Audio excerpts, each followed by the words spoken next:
마가복음 13장 28절부터 37절까지 말씀 한 절씩 교독하겠습니다.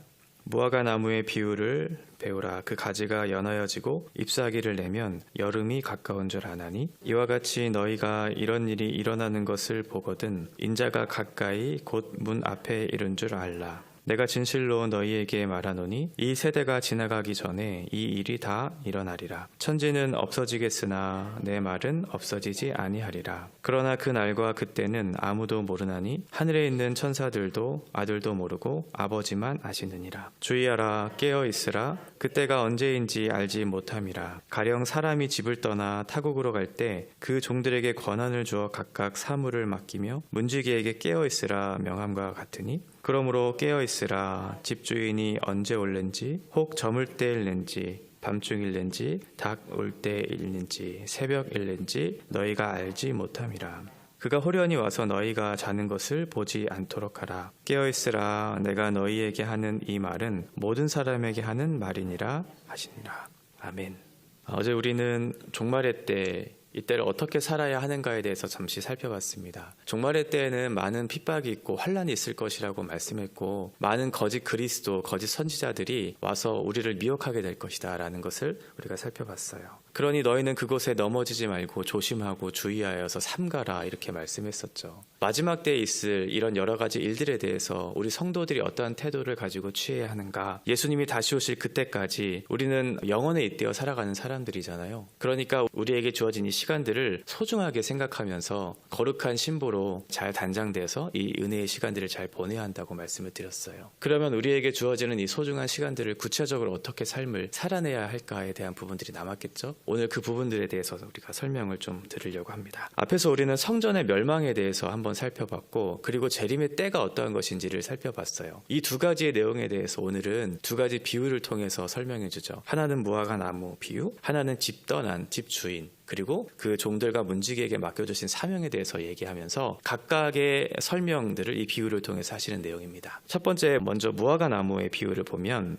무화과 나무는 보통은 겨울이 되면 잎이 나기 시작한다고 해요. 그리고 여름이 되면 그 잎이 무성해진다고 하죠. 그 잎이 무성해지는 것을 보면서 이러한 계절이 왔구나라는 것을 아는 것처럼 지금 벚꽃이 곧 피잖아요. 그러면 우리가 봄이 올 것이라는 것을 이미 알게 되죠. 마치 그런 것처럼 이런 일이 일어난 것처럼 29절에 얘기하는 이런 일은 성전 멸망을 얘기하는 거거든요. 그러니까 마지막 때가 오는 징조로서 성전 멸망이 일어난다는 거죠. 성전 멸망이 일어나는 것처럼 예루살렘의 성전이 무너지고 나면 곧 새로운 성전이신 예수 그리스도 인자가 곧 문 앞에 가까이 오게 될 것이다 라는 것을 이제 말씀해 주는 거예요. 그 예루살렘의 멸망, 그 성전의 멸망은 곧 예수 그리스도의 재림, 그 종말의 때와 서로 연관이 있다는 거죠. 왜냐하면 건물인 예루살렘 성전이 무너진다는 것은 또 다른 성전이 세워져야 한다는 것을 얘기하는 거잖아요. 그러면 예수님이 오셔서 성전된 예수님이 오셔서 그 거룩한 성전으로서 이 땅에 오실 것을 당연히 얘기하는 그런 내용이겠죠. 30절에 이 일 보면 이 일은 예루살렘 성전의 멸망을 얘기하죠. 이 예루살렘의 성전의 멸망은 이 세대가 지나가기 전에 일어날 것이다 이렇게 얘기하고 있어요. 지금 예수님께서 이 말씀을 하고 계시는 그 시기는 주후 한 30년경으로 우리가 추측할 수 있겠죠. 그런데 우리가 아는 것처럼 예루살렘 성전이 무너지는 것은 주후 70년경이었어요. 여기서 마가가 얘기하는 이 세대라고 하는 이 단어를 게네아라고 하는 말을 썼어요. 보통은 시대, 어떤 세대라고 할 때는 좀 더 긴 기간인 아이온이라고 하는 말을 쓰거든요. 여기서 얘기하는 게네아라고 하는 것은 그 시대, 동시대 사람들이 볼 수 있는 한 세대를 얘기해요. 여기서 얘기할 때 한 세대는 보통 45년 정도로 생각했다고 하는데요. 45년으로 본다면 지금 주후 30년에서 70년 사이가 될 수 있겠죠. 그러니까 예루살렘 성전이 멸망하는 것, 너희의 세대가 지나가기 전에 너희가 보게 될 것이다. 이렇게 얘기하고 계시죠. 이것은 하늘과 땅이 무너지더라도 천지가 없어지더라도 내 말은 결코 변하지 않는 영원한 말씀이다라고 예수님 말씀하시면서 반드시 예루살렘 성전이 멸망할 것에 대한 확실성을 보장해주는 말로 31절을 마치고 있어요. 두 번째 비유는 떠난 주인을 기다리는 종, 문지기의 사명에 대해서 얘기하죠. 그 예루살렘 성전이 멸망하는 그것은 너무나 확실한데 그런데 그 징조로 말미암아 예수님이 다시 오실 그 때가 언제인가 그것은 알 수 없다는 거예요. 그 날과 그때는 아무도 모른다.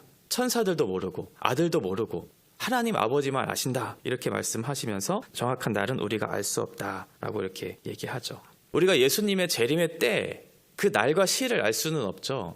그 날과 시를 알 수 있다고 하는 것은 모두 다 이단들이에요. 그런데 그 징조들은 알 수 있어요. 성경에서 얘기하는 그 마지막 때에 대한 징조들은 있죠. 적그리스도가 일어날 것이다 라고 하는 것에 대한, 그리고 나라가 나라를, 민족이 민족을, 서로를 대적하는 일들이, 전쟁이 일어난다는 거죠. 그리고 많은 자연재해가 일어날 것을 말씀했어요. 기근이 일어날 것이다 라고 말씀했어요. 이미 우리가 살고 있는 이 세대는 이미 이러한 일들이 일어나고 있죠. 수많은 적그리스도, 내가 곧 그리스도다 라고 하는 그런 사람들이 세계 곳곳에 일어나고 있고, 나라와 나라가, 민족이 민족이 서로를 대적하는, 전쟁하는, 그런 갈등하는, 수많은 사람들이 굶어 죽어가고 있는 그런 일들이 일어나고 있죠. 우리는 이 징조들을 보면서 곧 마지막 때가 올 것이다, 왔구나, 곧 오겠구나라고 하는 것을 생각해 볼 수 있어야 돼요. 우리가 살아갈 때 하루하루를 소중하게 살아가는 것, 이것은 말씀에 깨어 있다는 것이거든요. 하나님께서 우리에게 주신 삶을 소중하게 살아간다는 것은 내 욕망을 채우고 내 욕심을 실현시키는 하루를 살아간다는 것이 아니고, 말씀에 깨어 있어서 하나님의 뜻이 무엇인가를 알고 그 사명의 자리로 나아가는 것, 하나님의 뜻을 이루어가는 것이 오늘 하루를 소중하게 살아가는 것이죠. 그러니까 주의하여 깨어 있으라 라고 말씀하고 있는 거예요. 깨어 있으라. 깨어있다는 것은 눈 뜨고 있다는 것이 아니잖아요. 깨어있다는 것은 살아있는 것이고, 살아있다는 것은 하나님께서 살아있는 동안 맡겨주신 사명을 감당한다는 거예요. 그래서 두 번째 비유에 주인이 예수님이 타국으로 떠날 때 그 종들과 문지기에게 맡겨주시죠. 일을 맡겨주시죠. 그 사물을 맡겨주시죠. 내가 이 집을 떠날 것이고 다시 그때 올 때가 있을 텐데 그때까지 너에게 맡겨주실 일이 있다는 거예요. 그게 그리스도인들이 살아가야 할 사명들이죠. 예수님 떠나셨죠. 근데 다시 오실 재림의 때가 있죠. 우리는 그 중간을 살고 있고, 하나님께서 각각의 사람들에게 사명을 맡겨주셨어요. 그 내용은 다 다르지만 우리가 살아가야 할 분명한 사명들이 있다는 거죠. 그리고 또 하나, 문지기들은 늘 깨어있으라고 얘기해요. 문지기의 사람들이 깨어있지 못하면 아무나 들일 수 있잖아요. 그 문 집 안으로 들어올 수 있죠. 그래서 문지기에는 특별한 사명을 주셨는데 그것이 깨어있으라는 거예요. 강도의 소굴로 만들지 말도록.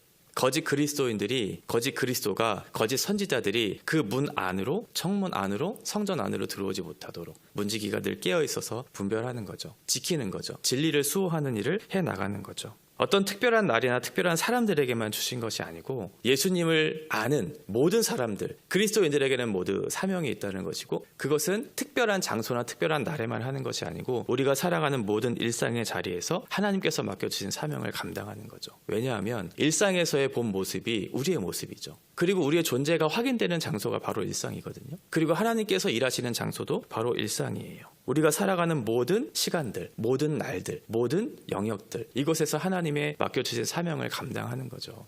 아브라함 카이퍼가 얘기했던 것처럼 하나님의 통치 영역이 이루어지지 않는 곳은 단 한 군데도 없거든요. 모든 영역에 하나님의 주권과 하나님의 통치가 이루어지는 장소예요.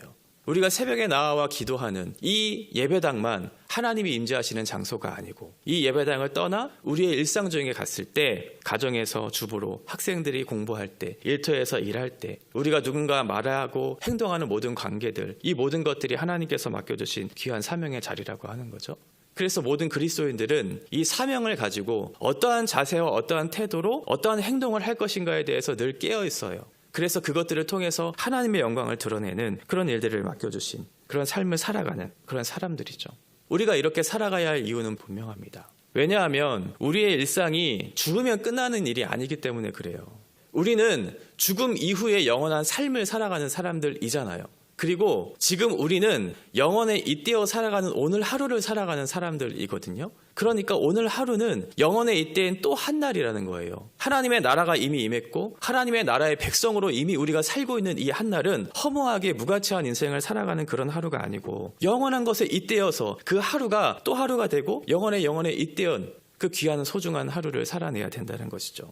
짐 엘리엇이 얘기했던 것처럼 영원한 것을 위해서 영원하지 않는 것을 포기하는 것, 이것은 바보가 아니다, 이렇게 얘기했었거든요. 우리가 이 땅을 살아갈 때 무엇을 붙잡고 살아가야 할까? 먹고 마시는 문제, 우리의 자아를 실현하는, 우리의 행복을, 그 욕망을 실현시키는 이 땅에서의 편협한 그 일을 위해서 우리의 힘과 우리의 물질과 우리의 건강을 다하며 살아갈 것인가? 아니면 영원한 가치를 위해서 하나님께서 주신 그 소중한 날들을 하나님의 나라와 하나님의 영광을 위해서 살아갈 것인가? 우리가 늘 생각해 봐야 되겠죠. 이 세대 안에 이 성전의 멸망이 이루어질 것이고, 그 이후에 예수 그리스도의 재림의 때가 올 것이라고 예수님 분명히 말씀하셨고, 너희는 언제나 준비된 모습으로 깨어있으라고 우리에게 말씀해주고 계세요.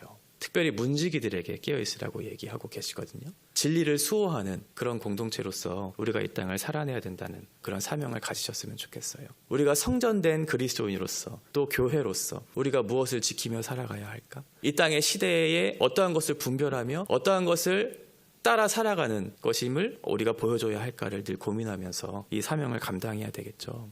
무가치한 것, 허무한 것, 그곳의 종로로 타는 것이 우리 그리스도인의 사명이 아니고 영원한 것을 위해서 하나님께서 우리에게 맡겨주신 그 진리를 수호하면서 그 진리를 지켜내면서 하나님께서 이 땅에 다시 오실 그날을 고대하면서 오늘 하루를 바르게 살아내야 되겠죠.